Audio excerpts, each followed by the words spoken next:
একটা ইন্টারেস্টিং জিনিস, আমরা গ্রাব অর্ডার করেছি। তো এই জায়গা থেকে বাকরি ভাড়া জনপ্রতি ভাড়া আছে 3 টাকায়, 3 রিঙ্গিত করে। তো আমরা গ্রাবে অর্ডার করছি মাত্র 5 টাকা, 5 টাকায় 4 জন যাচ্ছি। তো ড্রাইভার সাহেব খুবই ড্রাইভার সাহেব আমাদেরকে বলতেছে যে তোরা কি করছিস, এটা মাত্র 5 টাকায় 4 জন মানুষ, অনলি 5 রিঙ্গিত আম্পাওয়ারাং। বিষয়টা হচ্ছে আমরা যদি এমনিতে ট্যাক্সি ভাড়া করতাম তাহলে 10 রিঙ্গিত কম করে হলেও লাগতো, গ্রাবে অর্ডার করাতে এত সস্তায় পেয়েছি। Good bye.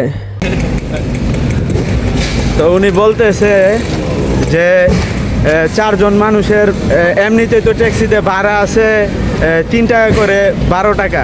তো আমরা 4 জন মানুষ মাত্র 5 টাকায় চলে আসছি এই সেম ডিস্টেন্সে। তো তাকে 5 টাকা বিল আসার পরও 1 টাকা আমি দিয়ে দিছি গিফট হিসেবে।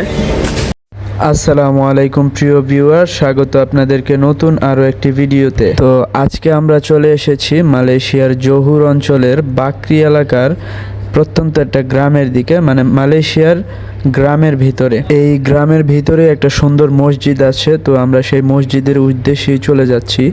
তো আপনাদের সাথে শেয়ার করব মসজিদটা দেখতে কেমন। আর এই দেখতেই পাচ্ছেন গ্রামের পরিবেশটা কত সুন্দর। আমরা ঘোরাফেরা করতেছি মসজিদের সামনে, আমরা কিছুক্ষণের ভিতরে এই মসজিদের ভিতরে আমরা যাবো। কবরস্থানের এখানে আসছি আমরা, এখন সালাত আদায় করতে যাবো ইনশাআল্লাহ। আল্লাহর উপর তাওয়াক্কুল রাখা ইনশাআল্লাহ, কোনো সবাই আশা বন্ধ রাখা ইনশাআল্লাহ আগে যাচ্ছি।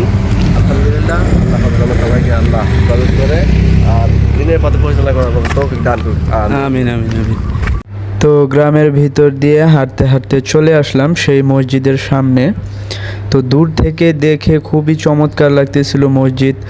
আর এখানকার মসজিদের পাশেই দেখেন কি সুন্দর বাগানের মতো করে সাজিয়ে রেখেছে তারা তাদের মসজিদের সামনে কত সৌন্দর্য বর্ধন করে রাখে। এটা জাস্ট একটা গ্রামের মসজিদ, এবার বুঝুন তাদের শহরের মসজিদগুলো মানে আরও কত সুন্দর করে সাজানো থাকে।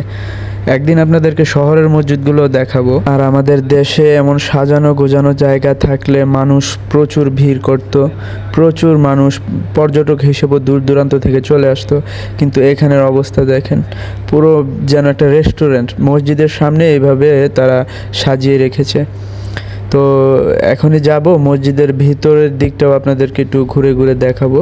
আর এই দিকটাতেই বেশ কিছু ফুলের গাছ লাগিয়ে রেখেছে, খুবই সুন্দর করে সাজিয়ে, দেখতে চমৎকার লাগতেছে। আর ওই যে সবুজ রঙের গাড়িটা দেখতে পাচ্ছেন, তার পিছনেই সম্ভবত অজু করার জায়গা।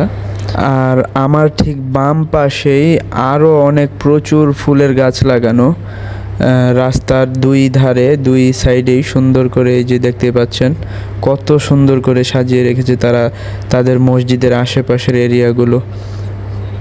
তো মসজিদের সামনে দেখতে পাচ্ছেন যে তাদের ন্যাশনাল যে পতাকা আছে, জাতীয় পতাকা, তারপর ডিস্ট্রিক্টেরও আলাদা পতাকা, রাজ্যের আলাদা পতাকা হয় তাদের, সেগুলো তারা মসজিদের সামনে লাগিয়ে রেখেছে। হয়তো এটা সব ডিস্ট্রিক্টেই বাধ্যতামূলক সম্ভবত আর কি, আমি সেটা শিওর জানি না, তাই আপনাদেরকে শিওরও বলতে পারছি না। এই দেখছেন একজন মালাই লোক আর কি নামাজ পড়ে বসে আছে এখানে, আরেকজন মালাই লোক ওখানে সম্ভবত ফোন টিপতেছেন। তো এই হলো মসজিদের ভিতরের দৃশ্য, মানে মসজিদের বারান্দায় আমি আছি, কত সুন্দর দেখা যাচ্ছে। তো চলুন আর একটু সামনের দিকে যাওয়া যাক, আপনাদেরকে আর একটু ভিতরে গিয়ে দেখাই।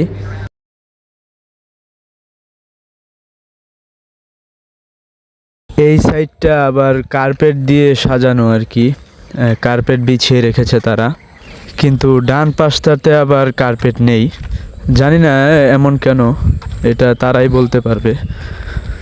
আর এই সামনেই দেখতে পাচ্ছেন ওই সাইডটা অজু করার জন্য 2-3টা কল আছে আর কি, আমাদের সাথের ভাই ব্রাদার এখন অজু করতেছে। আর এই হলো মসজিদের ভিতর থেকে মসজিদের সামনের দৃশ্য, মানে সামনের ভিউটা কত সুন্দর এটাই দেখানোর চেষ্টা করতেছি। মালয়েশিয়ার গ্রামের বিভিন্ন দৃশ্য দেখলে আমার মাঝের মধ্যে আফসোসই হয় যে ইস যদি আমাদের দেশের গ্রামগুলো এত সাজানো গোছানো থাকতো।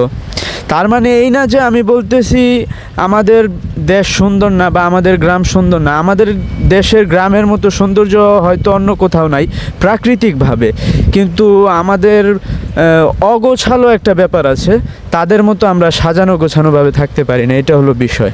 তো এখন হচ্ছে আপনাদেরকে আরেকটা ইন্টারেস্টিং জিনিস দেখাই। এই যে জুম করলাম, দেখতেই পাচ্ছেন নারিকেল গাছের নিচে নারিকেল পড়ে আছে, অর্থাৎ ডাব গাছের নিচে ডাব পড়ে আছে। মালয়েশিয়ায় কিন্তু এই সিনারি মানে অহরহ, এখানকার ডাব গাছের নিচে ডাব পড়ে থাকে, কেউ ধরে না, বা এত নিচুতে গাছ থাকার পরেও কেউ ডাব ছিঁড়ে নিয়ে যায় না। এটাই হলো তাদের মানে সৌন্দর্য। কিন্তু একটা জিনিস আপনি কল্পনা করে দেখুন, আমাদের বাংলাদেশে যদি এমন ঘটনা হতো, এই নারিকেল বা ডাবগুলো পড়ে থাকার কি কোনো চান্স থাকতো? উত্তরটা কমেন্টে জানাবেন। খোদা হাফেজ।